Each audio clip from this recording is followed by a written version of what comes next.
Om Sahana Bhavatu Sahano Bhunaktu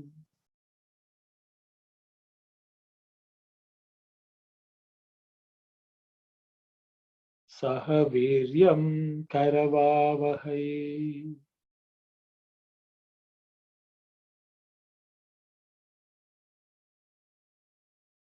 Tejasvinavadhitamastu ma vidvishavahai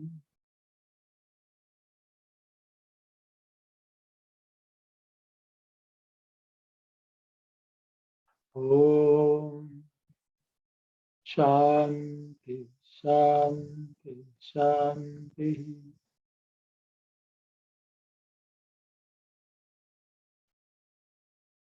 Okay, Sairam everyone. We'll continue from where we left off last week. We have started working on the Sri Satya Sai Suprabhatam. I had covered the first verse. We will just go over that and then we'll continue.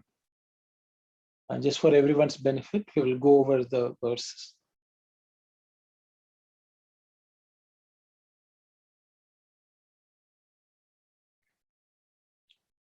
Ishwaramba Suta Shriman Purva Sandhya Pravartate Tishtha Satyasayisha Kartavyam Daiva Mahnikam.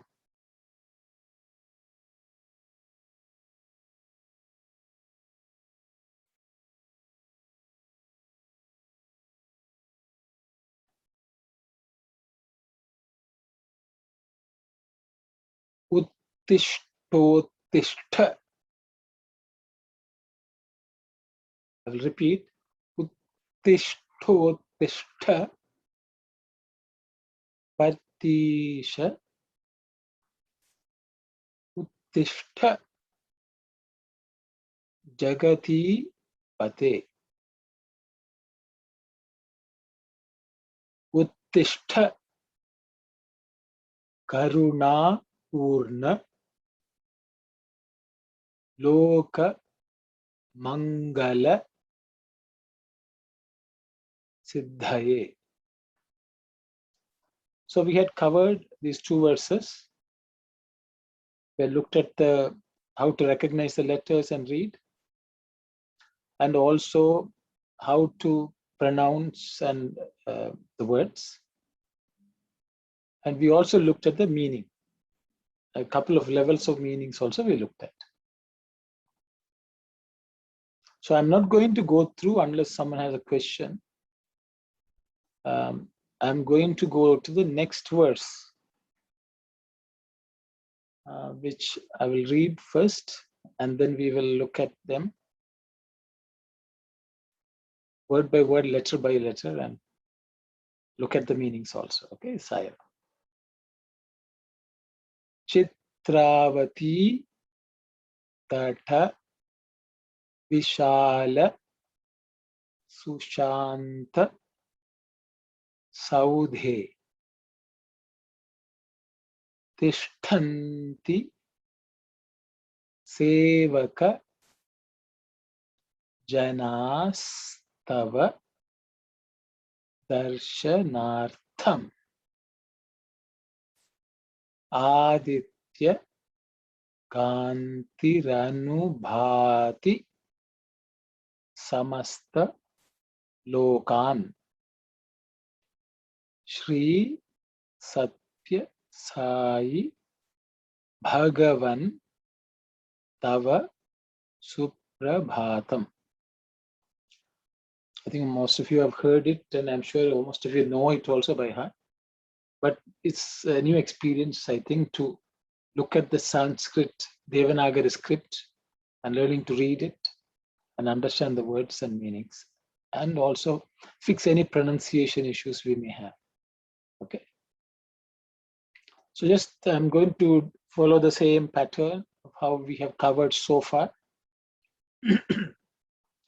Looking at letter by letter, I know some of you may be thinking, why is it so?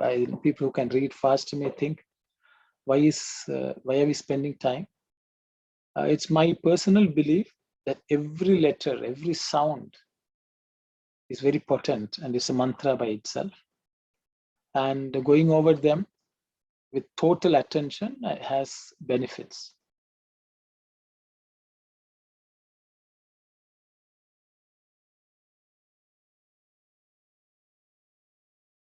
Chitravati Tata Vishala. Okay, so we are going to look at each letter in these 3 words. The first letter is Chi, which plus E gives us Chi. Chi. The second letter is Tra. It is a compound consonant. There are 3 letters which form it: It, Ir, and A. Tra. It, Ir, Ra. Tra. Okay. Tra. The next letter is Va, which is U plus A gives us Va. The last letter is Ti, which is It plus the longer E. Okay. Ti. Chitravati. Okay. Then we will go to the second word, which is Tata. It plus A gives us Ta. It plus A gives us Ta, which is the cerebral consonant. Ta varga is the first one, unaspirated one. Okay. Ta. Ta, ta. The next word is Vishala. The first letter is B, which is U plus E, short E, gives us V. The next one is Sha. Ish plus A gives us Sha. It's a longer letter. You can look at the extra vertical line to the Sha. It gives us Sha. Sha. The last letter is La. Il plus A gives us La. Vi Sha La. Okay.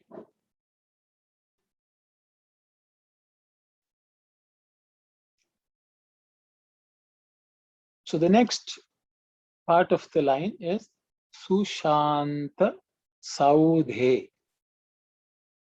The first letter is of the first word is Su. This plus U gives us Su. The second letter is Sha. Ish plus A gives us Sha. In the last letter is a compound consonant. There are 3 letters which form it. In, It, and A gives us Inta. So Su Shanta. Okay. Sushanta. The next word is Saudhe. The first letter is Is plus Au gives us Sau. The next letter is De, which is the 4th letter in the Ta varga. So it is an aspirated letter. Dha. Okay. Id plus A gives us De. Sau De. Okay. Just watch. It should be with an extra air. The. Okay. Sau De.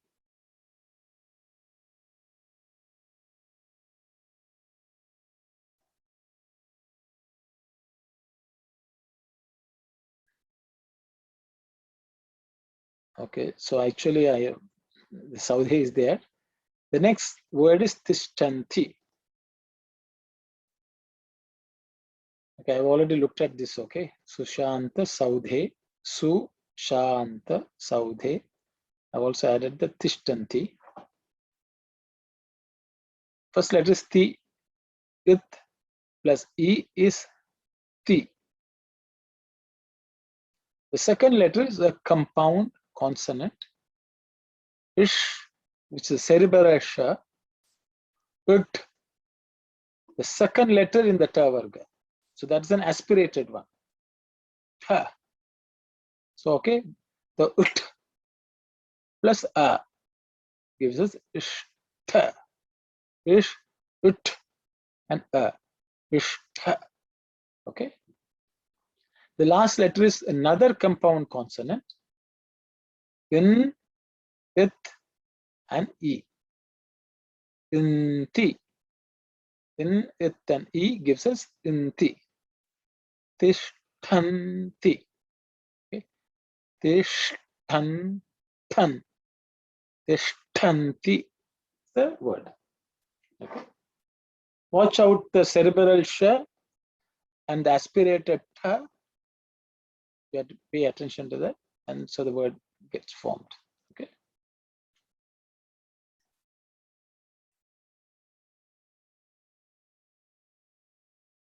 So the next couple of words in the verse is Sevaka Janastava Darshanartham. Okay. The first letter is Se, which is plus A gives us Se. The second letter is Va. U plus A gives us Va. The next letter is Ka. Uk plus A gives us Ka. Sevaka. Then the next part of that word, Janastava. Okay. First letter is Ja, Ij plus A is Ja. The second letter is Na, a longer vowel combining with in. In plus A gives us Na.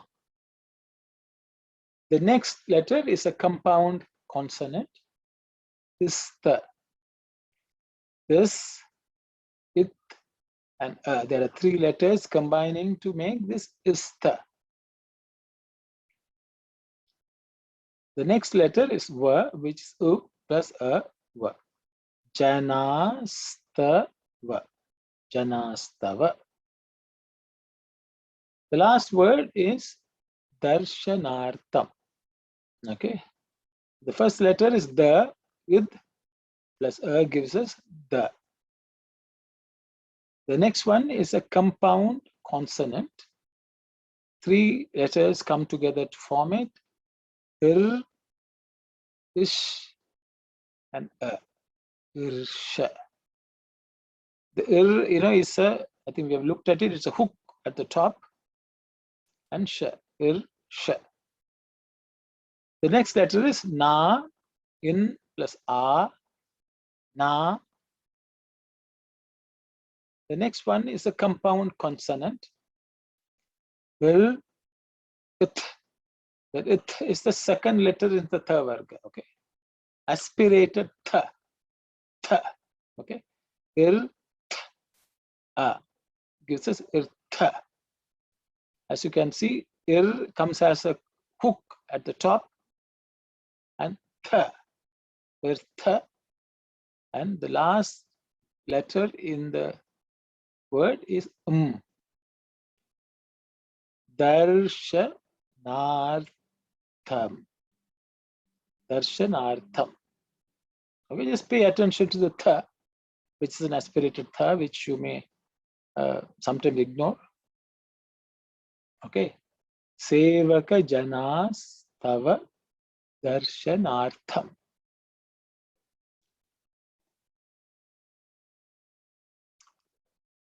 So we'll go to the next couple of words.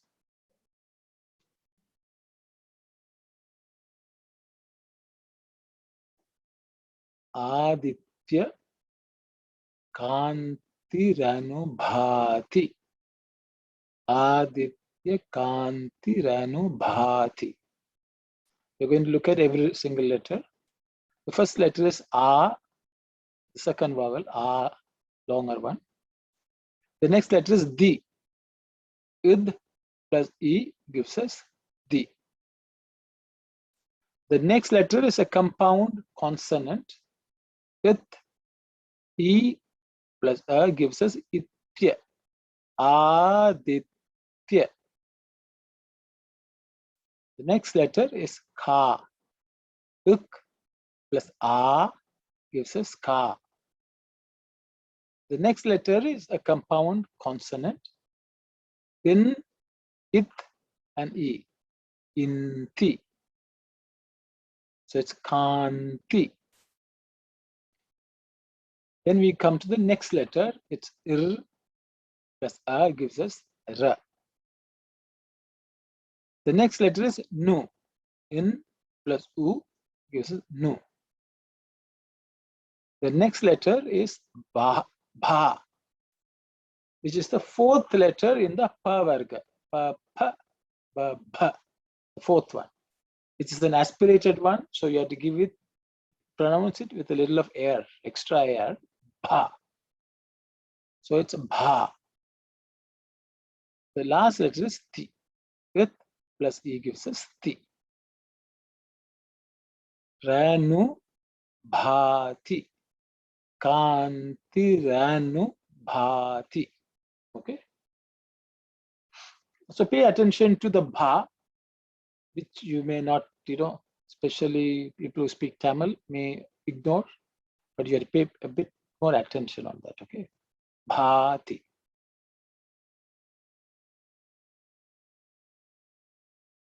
So the next couple of words are Samasta Lokan. Samasta Lokan. First letter is Sa, is plus A gives us Sa. The second letter is Ma, plus A gives us Ma. The next letter is a compound consonant, Sta. This, it, A gives us Sta. Samasta. The next letter is Lo, Il plus O gives us Lo. Next letter is Ka, Ik plus A gives us Ka. The last letter is In. Lokan. Samasta Lokan. Okay.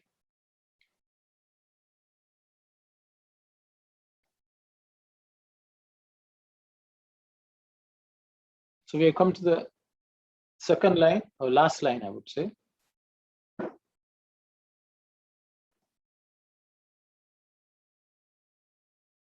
Shri is the first letter. It's a compound consonant. I think we have already looked at it, but no harm in going again.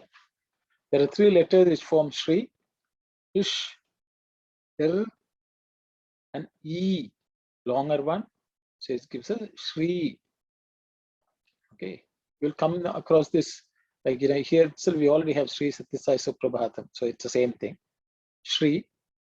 Satya is Sa, is plus A gives us Sa.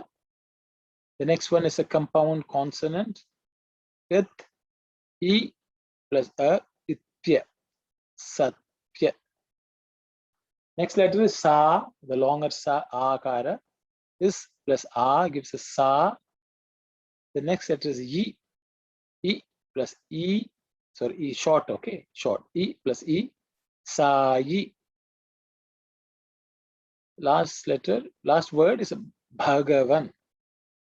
B plus A gives Bha. Ig plus A gives us Ga. The next letter is U plus A gives us Va. The last letter is In. Bhagavan. Okay. Pay attention to the first letter, which is Bha, which sometimes people may not pronounce as Bha. People tend to sometimes pronounce as Ba, Bhagavan. No, it's Bhagavan. Okay, so I think we should pay attention. I'm stressing the aspiration a little more, because initially that's the only way you are going to distinguish them. Okay, Bhagavan. So it's Bhagavan, not Van. Okay, it's Bhagavan. Okay.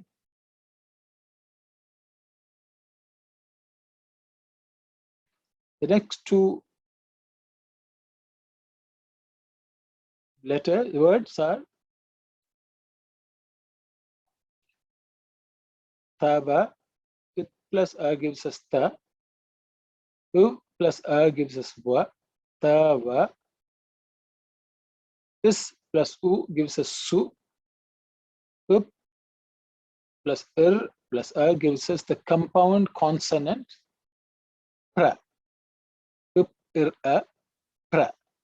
I think I've already looked at it, how it's written. You write Pa and there's a diagonal line which comes towards your left, flowing downwards. Okay, Pra. Bha, which is the fourth letter in the Pa Varga with aspirated Bha. Plus A, Bha. The last letter, the next letter is Ta. It plus A is Ta. Last letter is Suprabhatam. Okay, Tava Suprabhatam. The one which we generally may tend to ignore is again the letter Bha, which is the aspirated Bha. Okay, just pay attention to that. So we have more or less gone over the letters in this. I don't know. I hope no one has any questions. So we will try to look at the meaning and any grammar which comes along. Some basic introduction to grammar. The first word is Chitravati. Chitravati. Chitravati is the name of the river which runs through Puttaparthi. Okay. I think all of us know. But what does that mean? Now, why do we describe it in many prayers? We have names of rivers, trees, but there's a lot of underlying meaning in the word. So I thought we'll just explore it a bit. So the Chitravati is formed by two letters, two distinct words actually. Actually a word and a suffix. Chitra is the first part. Vati is the second part. Okay. Chitram means, I think all of you know, which is basically any painting, anything with different colors, something very attractive. All that is Chitra. Chitra is the name for illusion. One meaning is any worldly illusion is called Chitra. It's variegated impressions. Various impressions come from this world to us. The impressions which are coming from the entire world is called Chitra. It also means Chittam. Chittam is one aspect of our mind where all impressions are collected. Okay. So you can say, how can you say Chittam when it's Chitra? The reasons all these impressions get stored in our mind also. The impressions exist outside, the impressions get stored in us. Swami basically says, everyone says Yamaraja is there. Yamaraja is Kala. And then he has a secretary called Chitragupta. Okay, Swami always talks about it. Chitragupta means our own mind. Okay, what happens is in this mind, everything you do, think, or say is stored.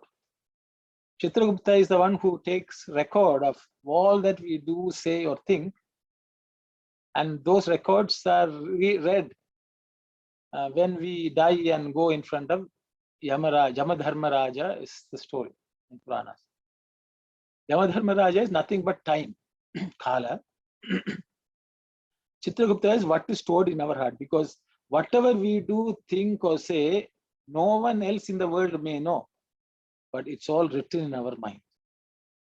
And it's like the black box in the airplane, the plane can crash. Then they will take the black box and read what happened. So the black box in our body, our mind, is the chittam, which is chitra. Okay. Vati means one who possesses. I think I have already looked at vat and mat. It's called a pratyaya. It's a suffix.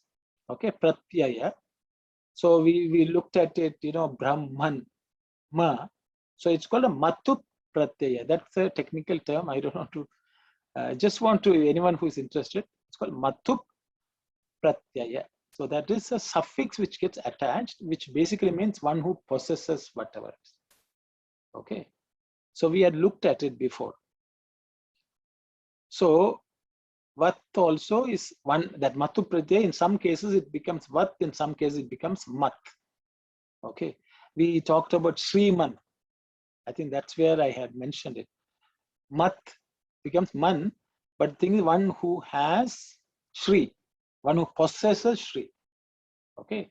So in this case, one who possesses Chitra, Chitravati. Okay. For example, there's another word, some of them are slight digression, but just to give you some extra examples. Another thing, for example, there's a river called Saraswati.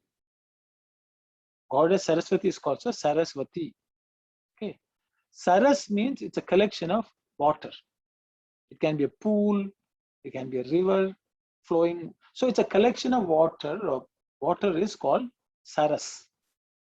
Saraswati means one who has that Saras in her, possesses it, is called Saraswati. Of course, there are some people say Saraswati means one who resides in a water body also. But actually, Vati means in Sanskrit that which is possessed by somebody.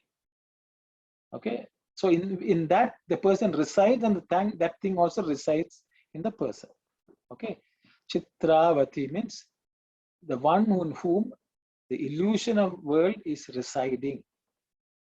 Okay. Because the reality is this world is very attractive. Chitram Vulu, Trailokya Pavitram Vulu, like that Swami gives the verse. This description of God Himself. God Himself is very variegated, colored, divine place, all that is coming. So Chitra means anything which is attractive, captivating.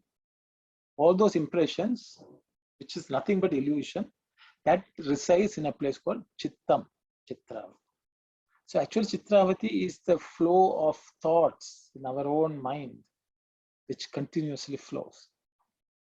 Okay, that also symbolized. So one is a physical river in Prashanta Nilayam. The other one is the flow of thoughts in our own mind. That's also Chitravati. Tata. Tata means the shore or bank. I think I should, sorry. So the thing is, when there's a river, there will be a bank also. Bank means if you are in the water, you get flow with the water. But other side, or on either side, there's a shore. So the bank of Chitravati is Chitravati Tata. So if our mind is flowing, there is a space outside of that, by the side of it. Okay, Chitravati Tata. Vishala. Vishala means very expansive, spreading far and wide. Vishala. Okay, expansive, wide. Sushanta. Su is actually a prefix which means divine. Anything auspicious, anything good is symbolized by the letter Su. Shanta means tranquility, peacefulness. Okay, Sushanta. So it's supremely, divinely peaceful. Okay, what is it? Saudha. Saudhe is the word. So Saudhe means in the mansion. Shaudha and Shaudhe. Shaudha means mansion. Saudhe means in that mansion. Okay. So next to this Chitravati river, thing of which is flowing on the shore of it. So that means that is not caught in the flow of the waters of the thought. On the side of it, there's an expansive, peaceful and tranquil mansion. Shaudha means mansion, a large house which can accommodate a lot of people also, you see. Nothing but Prashanti Nilaya. So the Chitravati river flows. On the shores of it, there is this huge mansion where people can assemble. It's a mansion that is nothing but Prashanti Nilaya. We can also say in our mind, thoughts are always flowing. Next to that, there's heart which can be actually peaceful and quiet. Okay, that is the mansion in which we have to take refuge. That's the heart which is not affected by the flow of thoughts. So Chitravati, that you have to step outside of that river which seems very attractive. You move outside of that, in that expansive, peaceful place, there's a house. Saudhe. Tishtanti. Tishtha means to stand.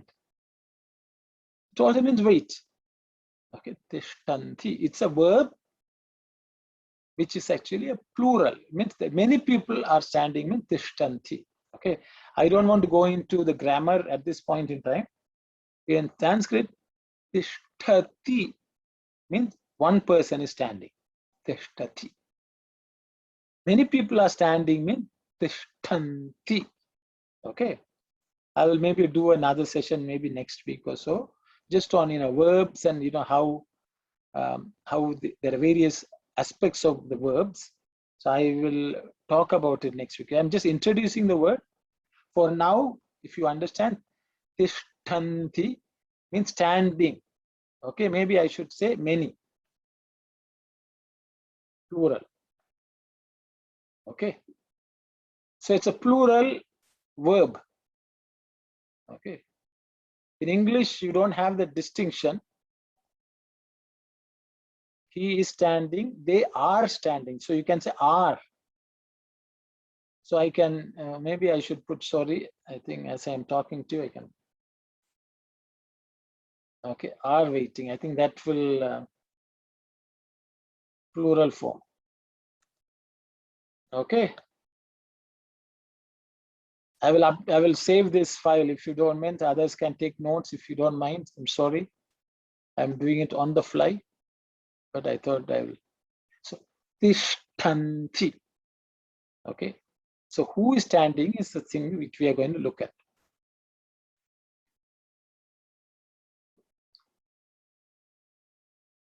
Sevaka Jana Stava is the word. Okay.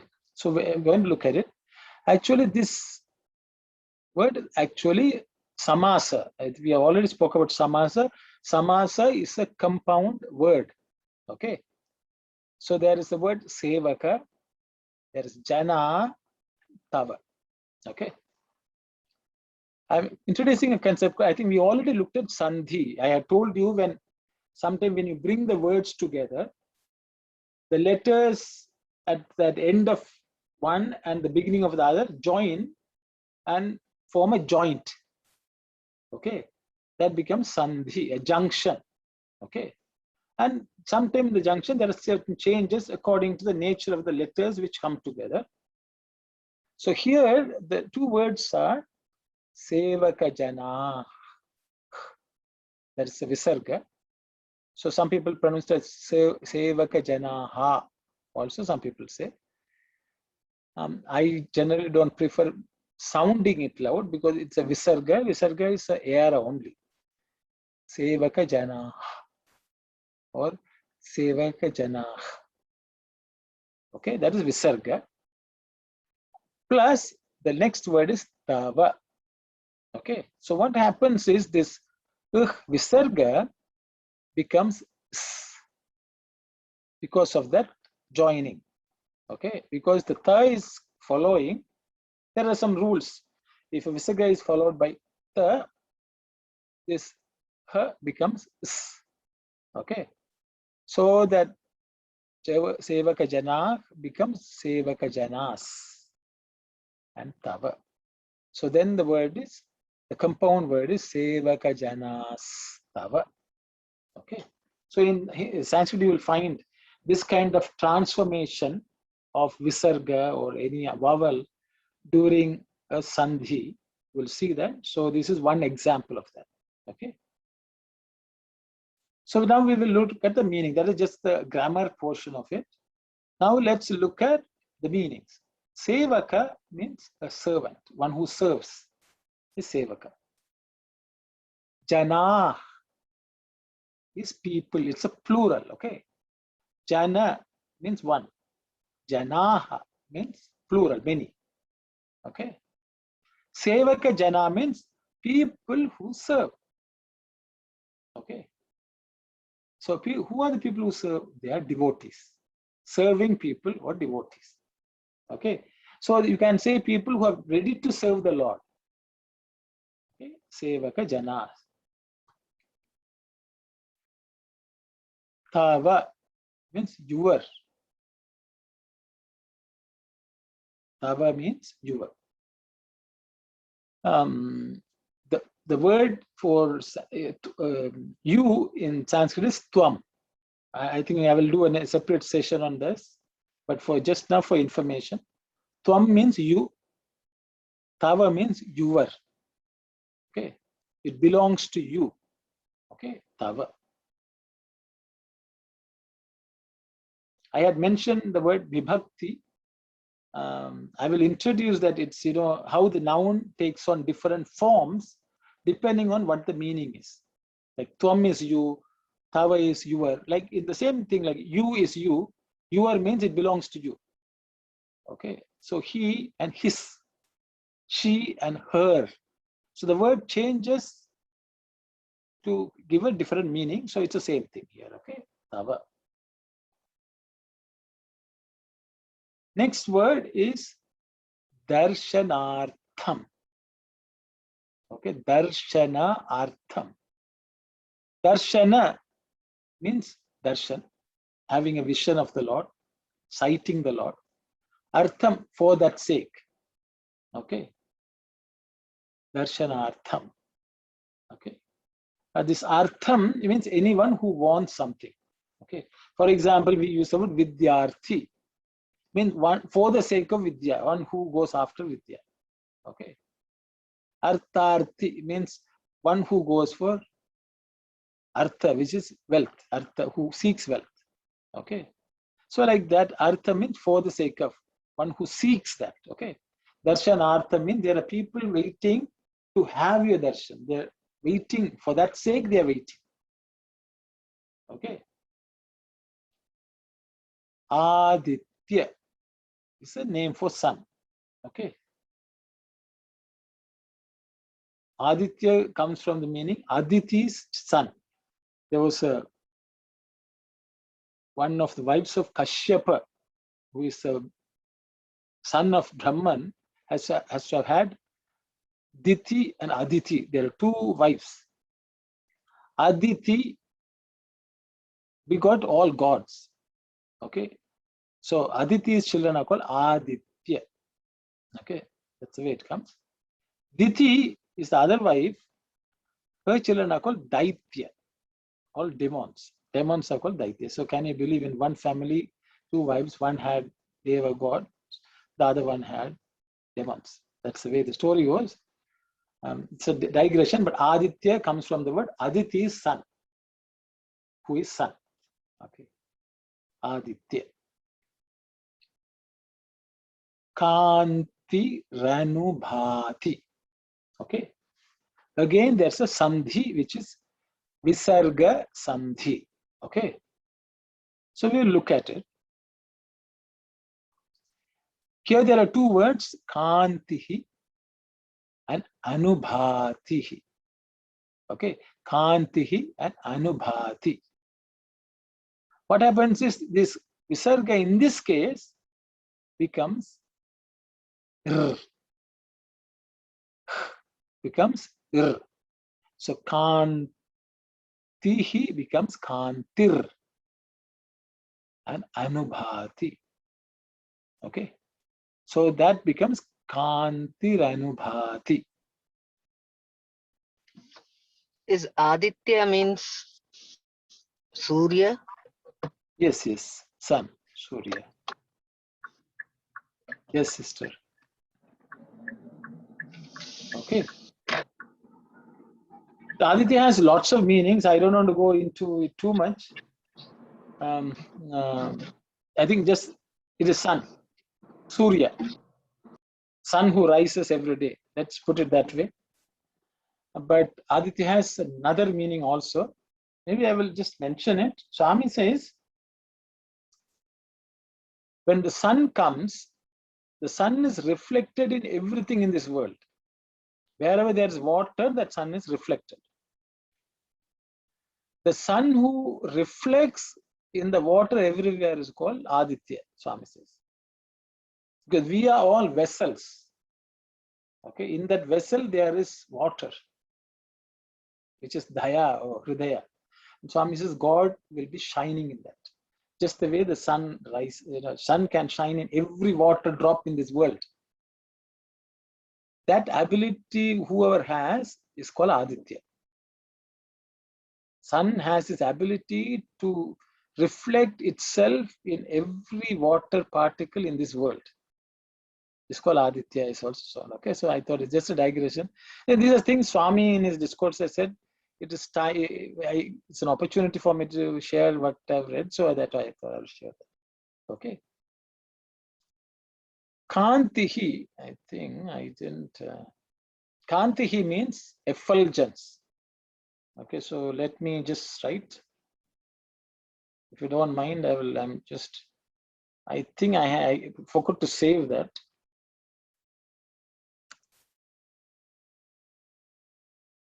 Okay, effulgence is Kantihi. Prakasham is another word. Okay, Anubhati is the second word.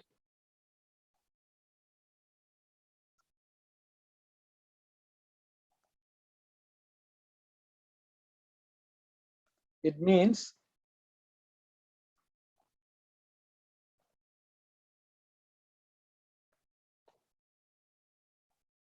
okay. So basically, Kanti itself is effulgence, that thing which shines from the sun. What's light? You can say Aditya. Okay. I think it's sometimes very difficult to. I hope you all. There's no good word to translate some of them, so I'm just writing. Okay. Kanti is light and effulgence, whatever shines from the sun. Kanti. Anubhati. Anu means that which follows. Anything which follows is called Anu. Okay. Bhati means that which shines. Okay, the effulgence. Okay. So there's another word for sun called Bhaskara. Means Bha means makes everything bright. Kara means one who makes everything bright. It's called Bhaskara. Okay. So Anubhati means the effulgence is following. It also means spread. Okay. So for example, Anuja means one who is born after somebody. Okay, Anuja. Okay, so means Ja is to be born, Anu means after. So the younger child is always called Anuja, one who comes after. Okay, so this means when the sun comes, the light comes along with it. It comes after the sun enters, the light is coming. Okay, Anubhati. Okay, so what's happening? Aditya Kanti Anubhati.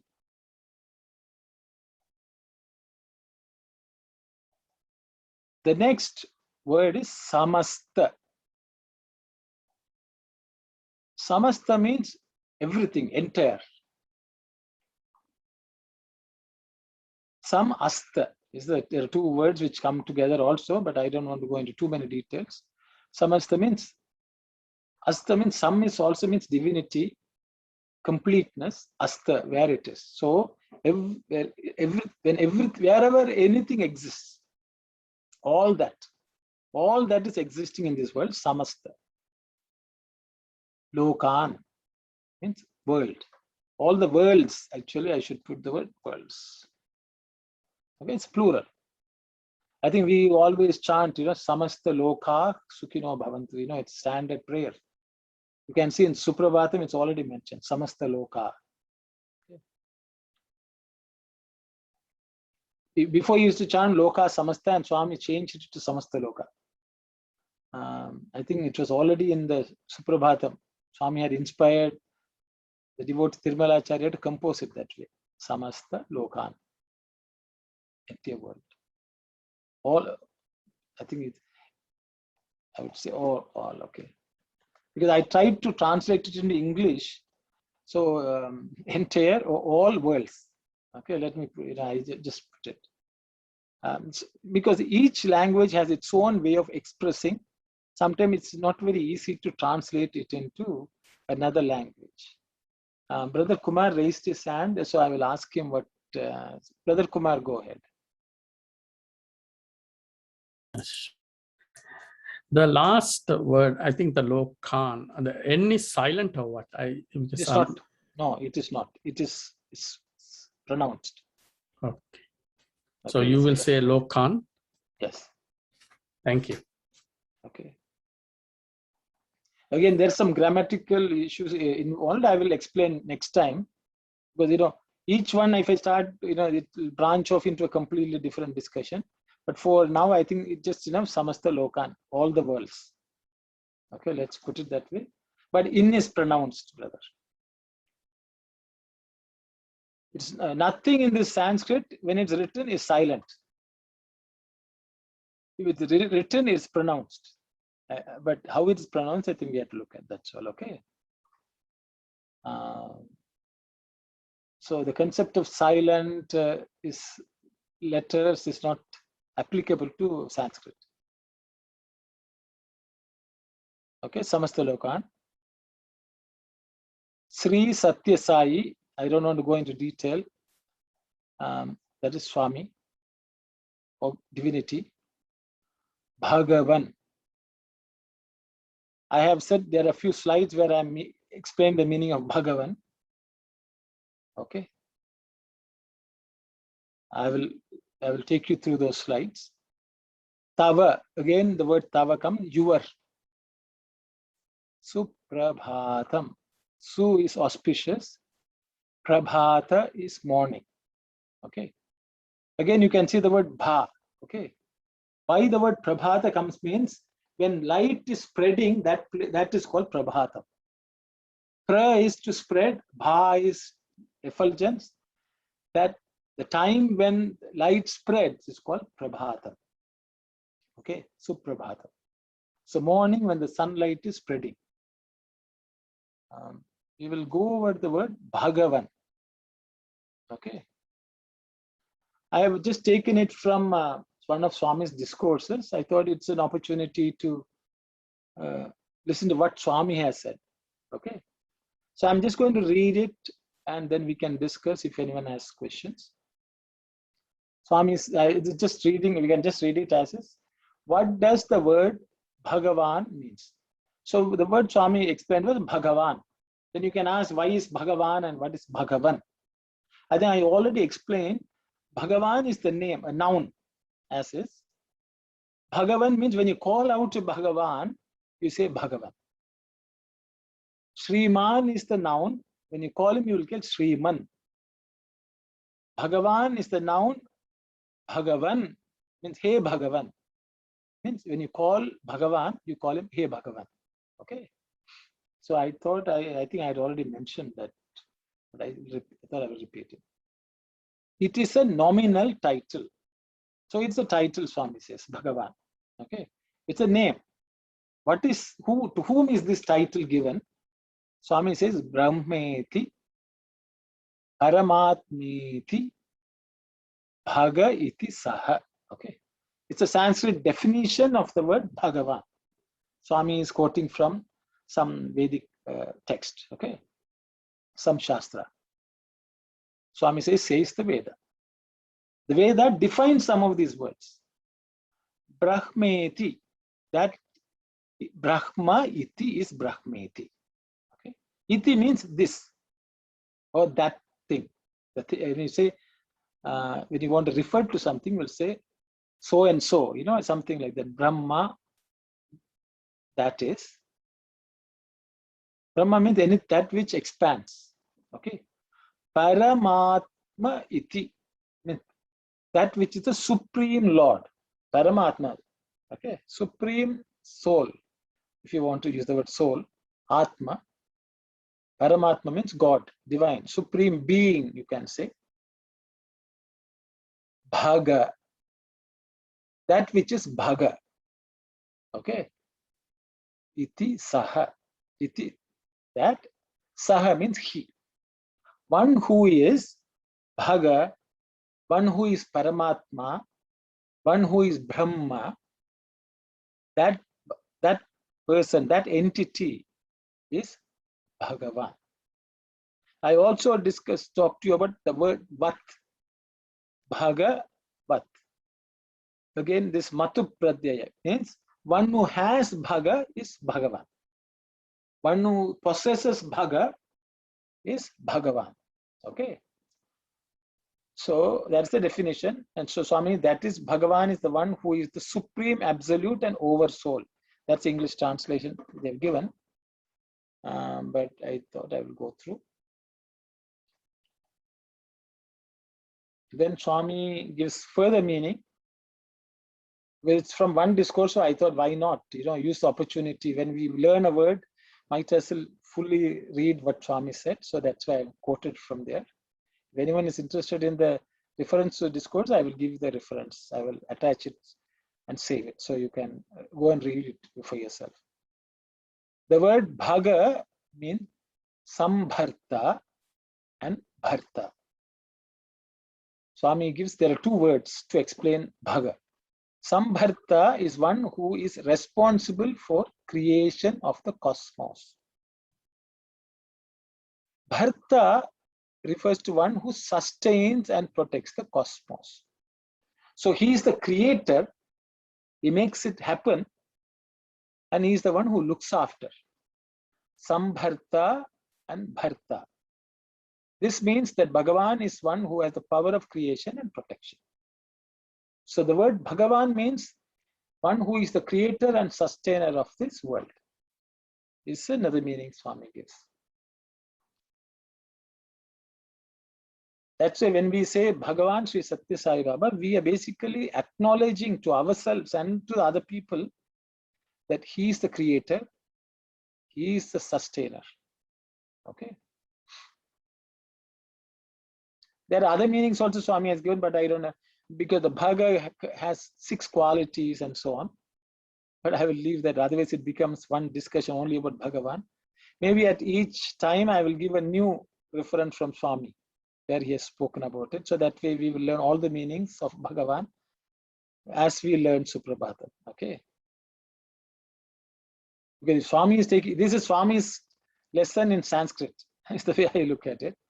So, we should use Swami's lesson plan. Okay. Bha means Kanti. See, I also told, no, Bha is effulgence. Kanti. So we already looked at Kanti. Light. Bha is anything which spreads light. Bha. Okay, Kanti, effulgence. And Shanti. So the Bha also has light as well as peace contained within. Okay. Then Swami says Ga means one who is all pervading. It's the Brahman. Brahman means that which spreads and is everywhere. So Bhaga means that itself, you can see the sunlight is expanding. So that itself is Bhaga. When sunlight expands and brings peace and joy to the world, that itself is bhaga. One means one who has the capacity. Again, I was talking about matu pratyaya. Mat means one who already has it in him. So the God has effulgence in him. The God has peace, shanti in him. So that is Bhagavan. Okay. Thus Bhagavan refers to one who illumines and confers peace on the universe. So I thought we will spend some time looking at these words because we keep on reusing them, keep on repeating it in bhajans and Suprabhatam. So it's always good to know so we can contemplate on the meaning, and that way we will benefit more. Okay. So we look at the whole words now. I will just go over and maybe quickly do a summary of what we have discussed so far. So Chitravati Tata Vishala Sushanta Saudhe. In this mansion, Saudhe means in the mansion which is full of peace, an expansive peace. That place which is on the shores, on the banks of Chitravati Tata. Tishtanti Sevaka Janas Tava Darshanartham. Tava Darshanartham means for your darshan, for the sake of having your darshan. Tava Darshana means your darshana artham, for the sake of that. Tishtanti, they are waiting. Who is waiting? Sevaka Jana. All the devotees are waiting in that peaceful, expansive mansion which is next to the shores of Chitravati. That means we can physically go to Prashanti Nilayam, assemble in Sai Kulwant Hall, and wait for Swami's darshan. So you can imagine that sadhana itself is also described in this. So it is not only a description, it's also an instruction. If you want, you go there, you assemble there and wait for his darshan. Okay, that's one meaning. It also means in our own mind. So this is externally we have to do that. Internally in our mind, even when we go there, see, one is physically doing it. With the body also we should do a sadhana.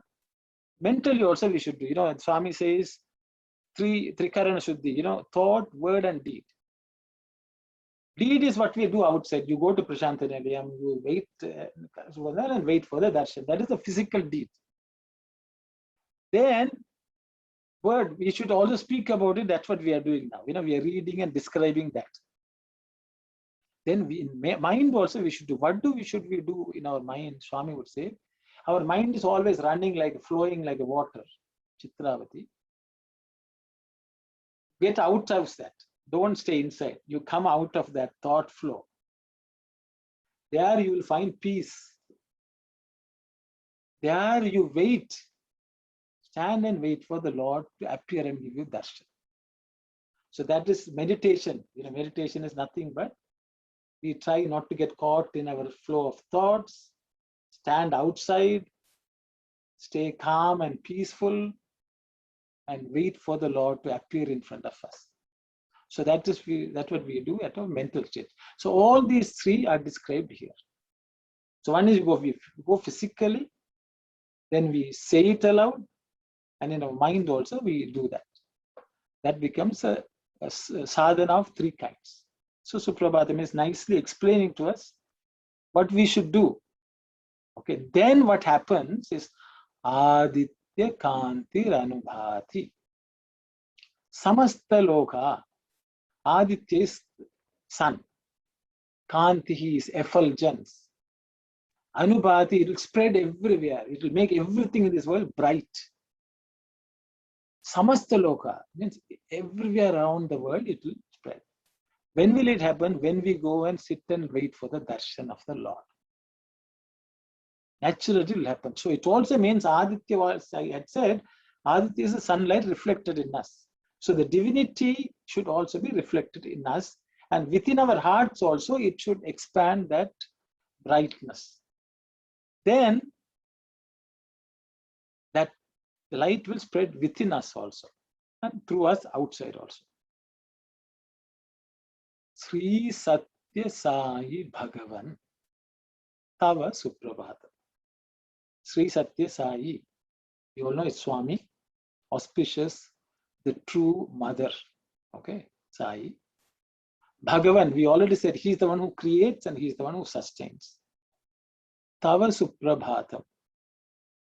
Tava means it's your Suprabhatam, good meaning. It's not only good morning, that is the way you spread light in this world. Because Prabhata, we said, pra is to spread, bhata is light. So that is how you spread light in this world. So it's a prayer, it's a description of what's happening. It's also an instruction for ourselves that by doing this, we will spread light everywhere in the world. And we will create all good things and we will sustain also. In our own way also, we can sustain small things. So we are praying to the Lord and we also telling ourselves, we also should do our part in working along with the Lord by waking up the divinity within us. So I tried to cover multiple level of meanings of Suprabhatam. I tried to integrate as much as possible what Swami has taught. And we've just gone past 10 o'clock. I will stop here. I don't know whether I packed too much information or I'm going too slow. I don't know. I will wait for your feedbacks. Sai Ram Bhai. I will stop here. Yes. Sai Ram, can you just pronounce it? Like read it without meaning? We know, now I understand the meaning, but how to pronounce it? Like you sing it in the morning. Oh, I see. Yeah, please. I will first read, sister, and then maybe we will say with tune, if it's okay.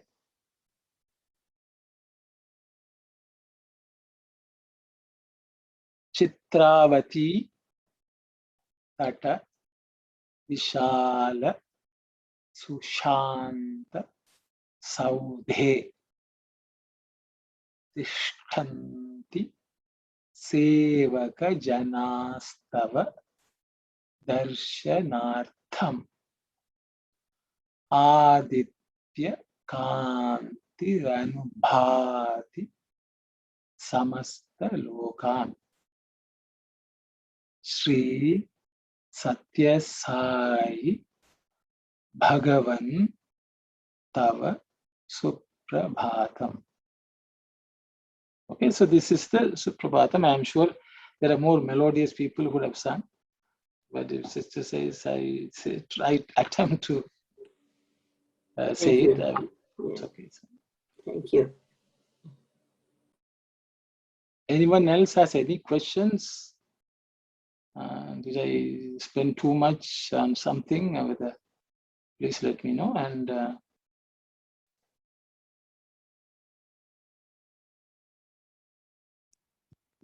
Hi, Ramanai. So I have a question. Is yes. there like a simple rule for beginners to keep in mind when we are doing this combined words? Example, the way I would think it would be written is so different from the way it is. So is there like some rule that you can share? Which letter, compound letter you are talking about? Here, the second letter. Itra. Yes. The way tha is written, it's like a H, right? Like a reverse H, normally. Yes, yes. But here, it looks different. I don't know. Is there a way? See, there are multiple versions by which people write it. You understand? But I think if you look at the tra, this is the letter you're talking about, no? Yeah. So I'm just going to copy 1 second.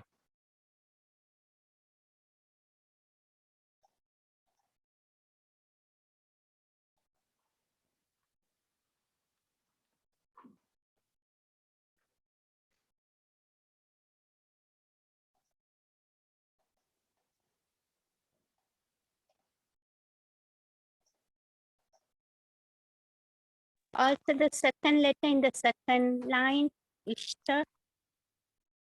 And that you shouldn't have any differences, because generally that is,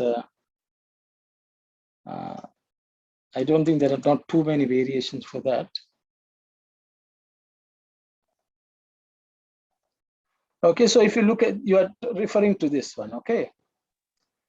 Generally, tha is written like, you know, which is the full tha. Wait.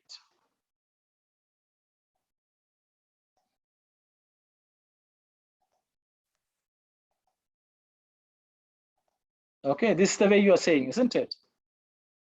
Sometimes you can see, I will just try to see, sometimes people write like this also, you see, like this. Sorry, 1 second.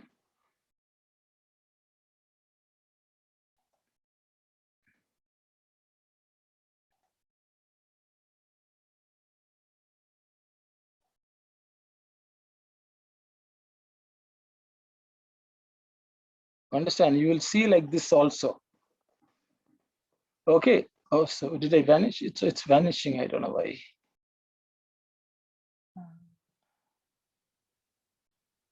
I thought it should.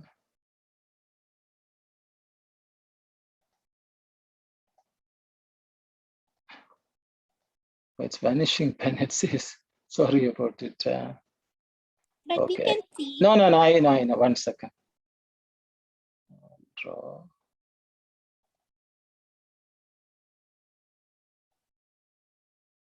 Oh, sorry.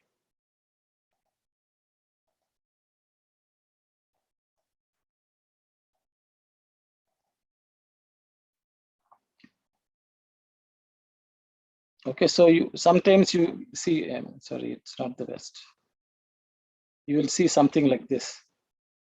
Okay, some places you will see something like this. So you're asking, how do you know differentiate between these two, isn't it? Is that the question? See, there's no simple way, sister.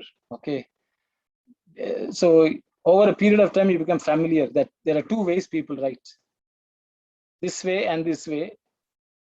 Especially if when you start reading something, generally they are consistent within the text itself, okay? Depends on the type of font which people use. So over a period of time, you become familiar, you know, because you become familiar with the word.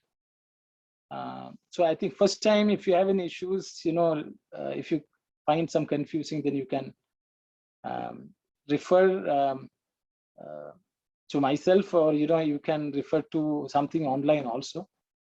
There's no simple way to figure out how to recognize, but after a while you will know that there are only 2-3 standard ways in which this letter is written. What I can do is, I think I have some material where I have documented various variations of these compound consonants. Maybe I will save it, okay? That way people will know the various combinations, various ways in which a letter is written. You will be familiar with it. I can save that as a reference document. Compound letters and the various variations of how it's written. Okay, I can do that. Come up. Thank you. I will try to do that. Okay, it will take me some time, but I will do it and give it. Okay. That's the only way. That's the only help I can give you.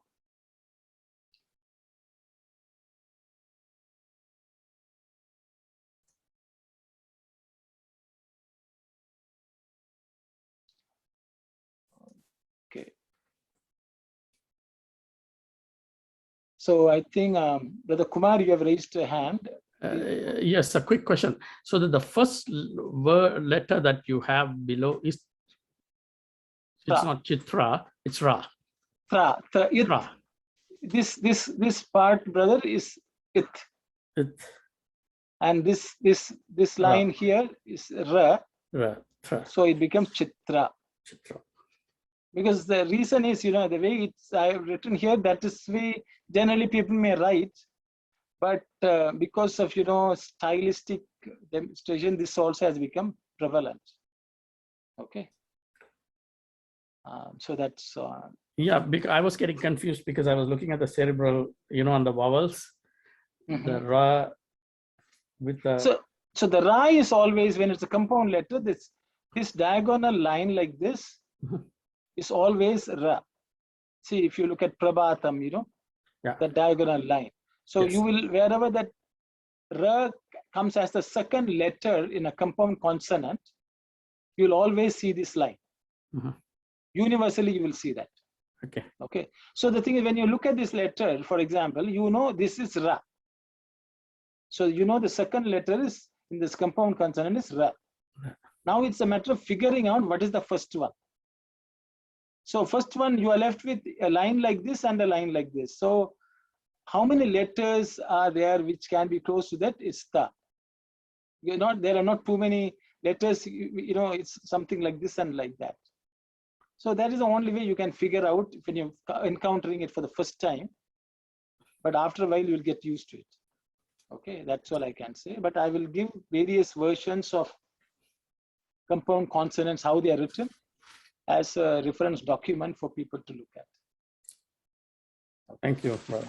And I think Brother Vimalesan has asked me a question.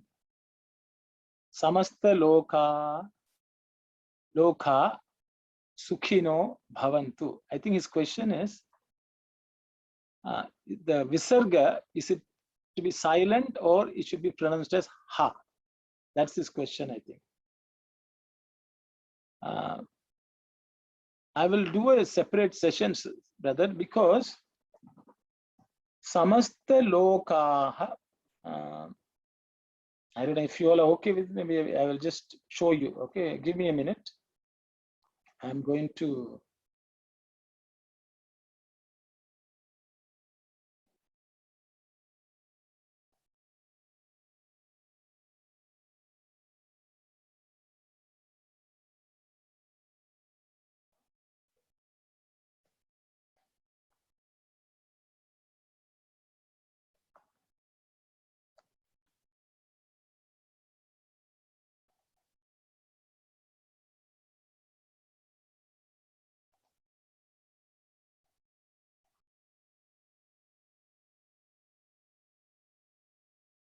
Okay, I was just showing you here, brother. So, lokaha, can you see the visarga? I guess you can.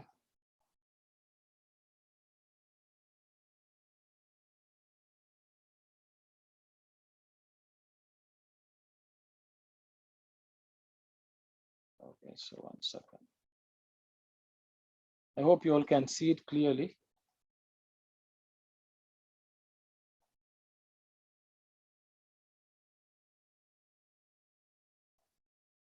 So what happened? Your question is samasta loka sukhino bhavantu.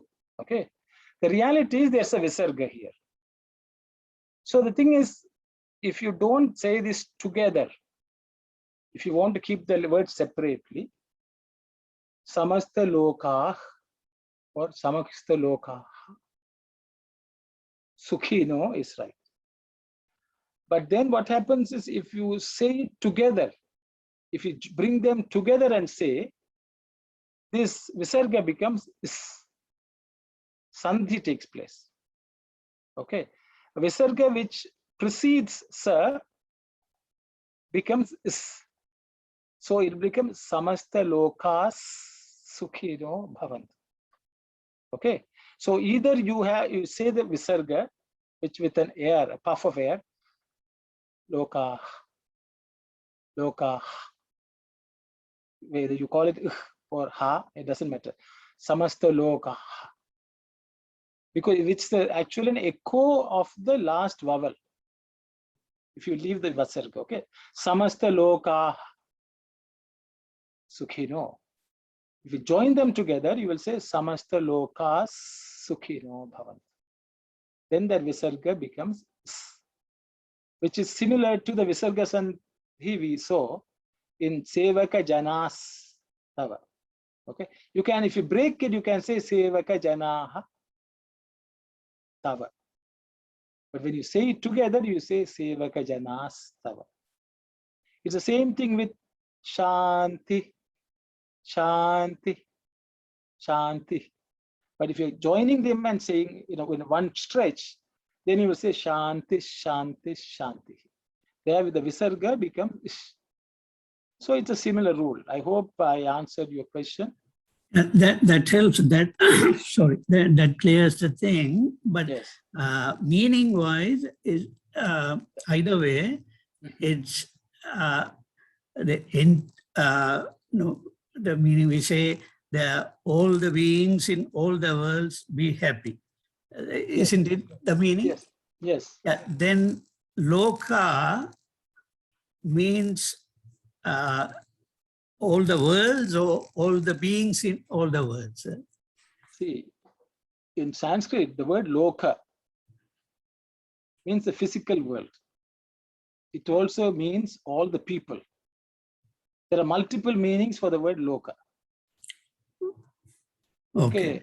So it is what meaning you want to derive from that is the only limitation.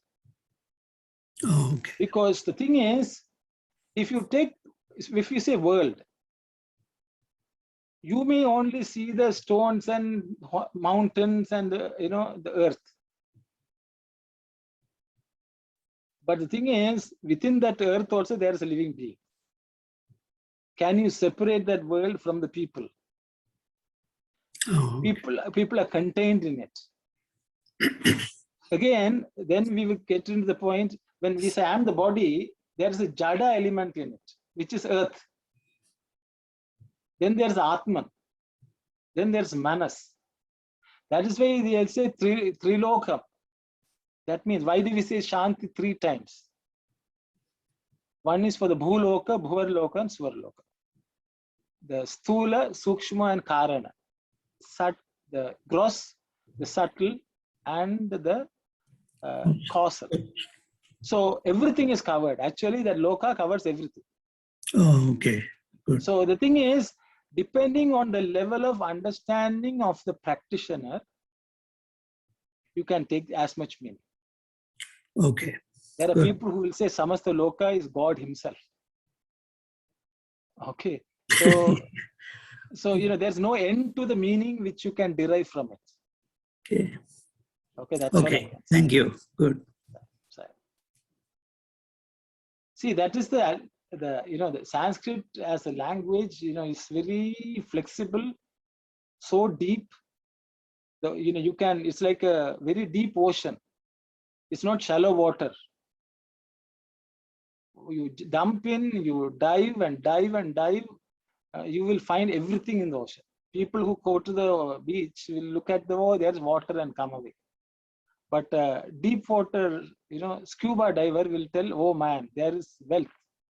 There is jewels, this, that. So how deep we plunge and, search, that much it will reveal. That is Sanskrit. That's all I can say. Okay, I hope that's fine. Yeah, that's very, very useful. Thank you. If there are any other questions, if no other questions, I think we are 10 minutes. Everyone can have to again dwell on all these meanings. I don't know, when people don't ask questions, it can mean multiple things. One is okay, but I will leave it at that. So if everyone is okay, we will close the session with Samasta Loka and Shanti. Okay. Hi Ram, and Yes. to take that a little bit time, can you quickly go over that Visarga generally? Because I know you said this one is Kaha, but if there is Ku or Ki, it changes, no? Which was it? Like example, like Ka plus Visarga is Kaha, no? Yes. Kaha. Okay, but if it's Ki or Ku and Visarga, that changes. Can you go over that quickly? See, you should understand the Visarga always follows a vowel. That's the first thing we should understand. Visarga always follows a vowel. A, ha. A, ha. I, hi. I, hi. Uhu. Uhu. He, he. So basically, visarga always follows a vowel. Number one, we should understand. Second thing is, visarga means you let go of the air. It's not an abrupt hold. You basically let it just slowly let go. That is visarga. Visarjana means you let go of something.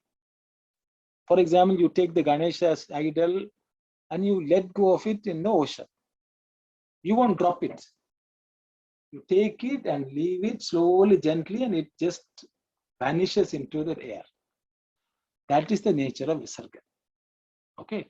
So, but what happens is, when you do that, if something which follows comes too close, then it takes a different shape. Okay. So, visarga, you should understand, it's an echo of the vowel with which it follows. If it's a, it becomes aha. Ah, it becomes ah. E, it becomes e. Not sounded, okay? It is just air, let go. Visarjanam is visarga. Okay. So when you leave it, it also has the ability to morph into something else. So when you're leaving it, if sa comes close, then it becomes. If ta comes, then it becomes. If a comes, it becomes. You know, it reacts differently depending on who is coming behind it. Okay, so that is visarga. So that's the way it changes. So there are rules which, because when you don't know, you need rules. I think the sages just knew how it was. They can visualize what was happening with the sound and the vibration. So they were able to see it and tell us. But because when we can't see it, we are given rules. And after some time, it will become natural for us also. So understand, visarga is air which echoes the vowel which it follows. And it is capable of changing shapes depending on what follows. If that whatever follows, if it follows too closely, that visarga, what you leave out, takes the shape of that which follows. So, you know, that is ultimately sandhi. So I don't- can you just go through the 12 or the 14 vowels and how they sound, please? So you start with aha. So basically, aha, aha. Some people say ah. The reason why some people say ah is you have only so much breath. Okay, we have already elongated the vowel. The air is used up in the longer vowel, so there's only very little air left. So depending on if you have a lot of air left, even after saying ah, you will say ah. If your air is all finished, you will say ah. Depending on the amount of air you have. Okay, just get that right. So both are valid depending on the person and the amount of air that person has. E, E, or E. That's also possible if I have more air. Okay, but so there are two schools of thoughts. You know, you will say E. Basically, just understand how much of air you have. Just let go of it. Okay. Ooh, ooh, oh, ooh. Okay. Like that it goes. Basically, it's you echo the vowel which. So I means I, because I is actually a and e becomes I. Oh, a and a. So because of that, there's an e is the last word. So generally a or I is the way a and I. Okay. Au generally an u sound comes. Au. O can becomes o. So it's just know that it's an echo. We should not voice it. Just let the air go. I'd say that's all matters. Because if it depends on how your mouth is. Okay, if it's O, the visarga will also be air which is you let out with that form, with that shape. O, U, ah. So wherever you are, stop the mouth at that point in time and push the air out. I hope that clarifies to some extent. I would say you should not, how do I pronounce? You should not be, just think, I should just let the air go. Okay, but there are people who are very strictly, this is the way you should pronounce Rama, ha. No, that ha is actually wrong because you should not voice it. Then if you voice it, it becomes ha, the letter ha, consonant. There's no consonant there. It is just air which is let go. Okay, this is technical. This is my understanding. I don't want to argue with anyone else, but you asked me, so I have said.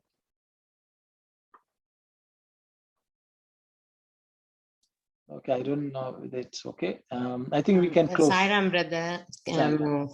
I just wanted to let everybody know. Sairam, everyone. This evening we have a Swadhyaya section from 6 to 7:30 p.m. And this is a study of bhajan. And I have sent out a WhatsApp message in regards to that. And if anyone interested to get a WhatsApp message, please text me. My phone number here is 416-886-6530. I'll repeat the phone number again, 416-886-6530. This session is happening again this evening from 6 to 7:30 p.m. Thank you, Sairam. Okay, Sister Sairam. I will close with Samastaloka and Shanti. Sairam. Oh, Samastaloka Sukhino Bhavantu. Samastaloka Sukhino Bhavantu. Samastaloka Sukhino Bhavantu. Oh, Shanti, Shanti, Shanti. Sairam.